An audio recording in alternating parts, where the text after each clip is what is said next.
Very good morning and welcome to Teacher by Passion. So this is our third class of vocab show. vocab show की ये हमारी third class है जहाँ पर हम लोग within 10 minutes we are learning more than 20 words और हम लोग जो भी वर्ड्स पढ़ रहे हैं उसको हम एक इमेज के थ्रू समझने की कोशिश कर रहे हैं ताकि हम लोग उसे लॉन्ग टर्म के लिए रिटेन कर सके हमारे माइंड में। ठीक है, चलिए तो बिना देरी किए हुए स्टार्ट करते हैं हम लोग आज के वर्ड्स।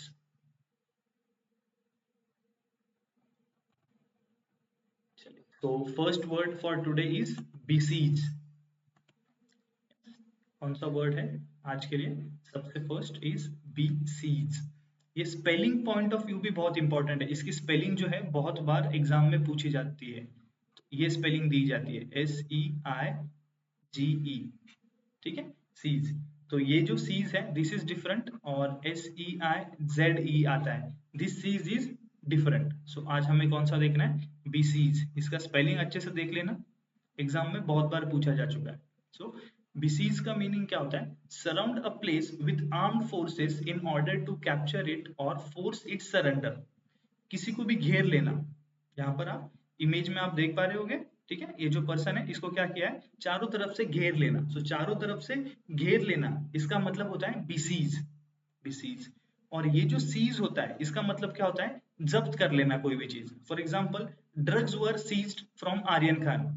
ड्रग्स को क्या कर लिया था? जब्त कर लिया गया था। So that is seize. और ये जो सीज है इसका मतलब है घेरना। सो ये दोनों ही होमोनिम्स है।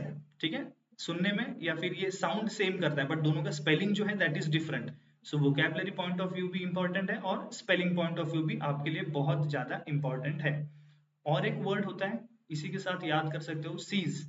ये सीज का मतलब क्या होता है? To stop working. To stop working. For example अगर किसी की गाड़ी का इंजन काम करना बंद करता है तब हम लोग क्या बोलते हैं? The engine has seized. Seize means काम करना बंद कर दिया। तो सीज के देखो तीन प्रोनाउंसिएशन है सीज, बट तीनों का जो डिफरेंट है, मीनिंग डिफरेंट है, उनका स्पेलिंग्स डिफरेंट है। तो इसका सिनोनिम्स देख लीजिए। बिलीगर।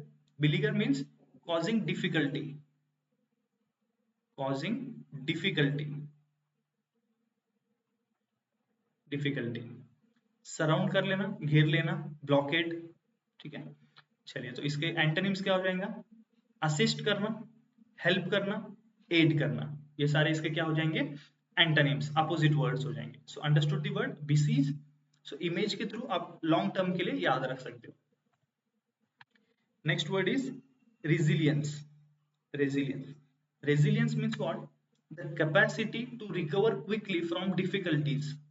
जो भी डिफिकल्टीज है उससे रिकवर फास्ट कर लेना, दैट इज रेजिलियंस। या फिर आप उसे बोल सकते हो टफनेस। टफनेस। या इसे आप बोल सकते हो it is ability to bounce back. Ability to bounce back. आपके साथ कुछ भी गलत हो जाता है, कोई हादसा हो जाता है, आप कितना जल्दी रिकवर करते हो, दैट इज योर रेजिलियंस, आपकी रेजिलियंस पावर। सिनोनिम्स देख लीजिए।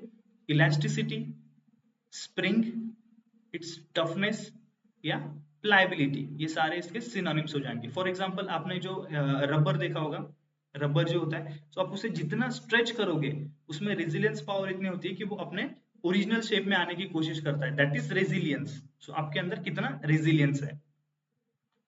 एंटोनिम्स हो जाएगा रिजिडिटी। रिजिडिटी यानी क्या हो गया कि एक बार जो शेप हो गया आप उसे चेंज नहीं कर सकते, दैट इज रिजिडिटी। या फ्रेजिलिटी। फ्रेजिलिटी मीन्स जैसे कि आपका मिरर कांच हो गया, फ्रेजाइल होता है, एक बार टूट गया तो टूट गया। वीकनेस। ये सारे इसके क्या हो गए? Antonyms. Next word for you is aspiration. Aspiration ये वर्ड आपने बहुत बार सुना होगा और ये जो वर्ड्स है आप आपका कोई डिस्क्रिप्टिव पेपर होता है वहां पर भी आप इसे यूज कर सकते हो कि ताकि आपका कोई भी ऐसे लिख रहे हो, कोई भी लेटर लिख रहे हो तो आपका और उसका वेटेज बढ़ जाएगा इन वर्ड्स को अगर आप यूज करोगे तो। एस्पिरेशन मीन्स अ होप और एम्बिशन ऑफ अचीविंग समथिंग, कुछ महत्वाकांक्षा। ठीक है, कुछ अचीव करने की एम्बिशन आपका, दैट इज एस्पिरेशन। इमेज से आप याद रख सकते हो, शी इज हिमा दास। कि हिमा दास के पास कभी पहनने के लिए शूज नहीं हुआ करते थे। ठीक है, she is a runner, sprinter. आज वो एडिडास की ब्रांड एम्बेसडर है, Hima Das. So aspiration means your desire, hope, आपकी एम्बिशन, महत्वाकांक्षा। एंटोनिम्स क्या हो जाएंगे? Laziness, apathy. Apathy means no difference, मुझे कोई फर्क ही नहीं पड़ता, इफ आई सक्सीड और नॉट। एक सेंटेंस देख लेंगे, my aspiration is to become a professional singer. ठीक है, तो मेरी महत्वाकांक्षा या फिर मेरा एम्बिशन क्या है? To become a professional singer, that is aspiration.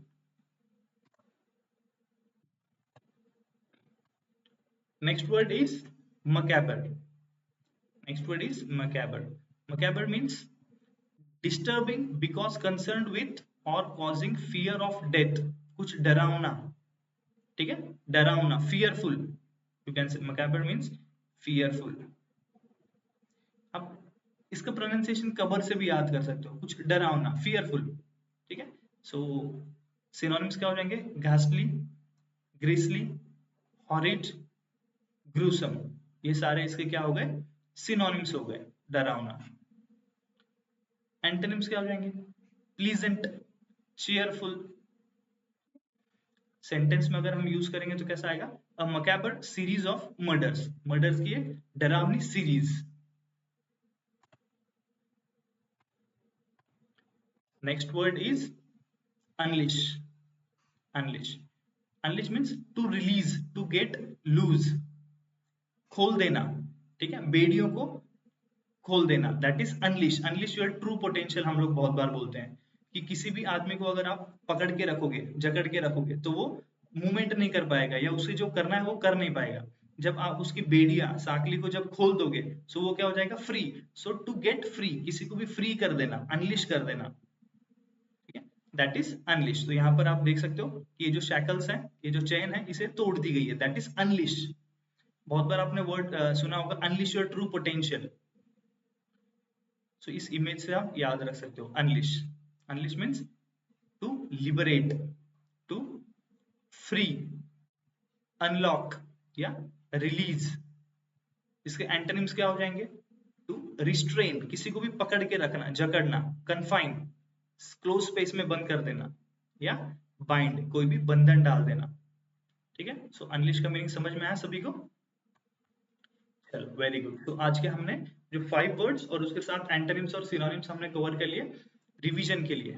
ठीक, रिवीजन इज वेरी इंपॉर्टेंट कि आप अगर रोज 10 मिनट्स दे रहे हो तो आपको रिवाइज भी करना है कि हमने लास्ट क्लासेस में क्या पढ़ा है। सो इसलिए रिवीजन इज वेरी इंपॉर्टेंट। सो पिछली क्लासेस में हमने देखा था, one is contemplate. So what is the meaning of contemplate? ये आप मुझे कमेंट सेक्शन में कमेंट करके बताना कि what is the meaning of contemplate, ताकि आपकी इससे रिवीजन हो जाएगी और जितने बार आप रिवाइज करोगे तो उतना आप अच्छे से मेमोराइज कर लोगे। Second is cogent. So revision के लिए आपके पास 2 वर्ड्स हैं, कंटेम्पलेट एंड कोजेंट। ठीक है, आई होप सो कि you all have understood this today's session. चलिए, तो मिलते हैं हम लोग नेक्स्ट क्लास में। अगर आपका कोई भी सजेशन है तो आप डेफिनेटली आपका सजेशन पोस्ट करिए, will work according to that.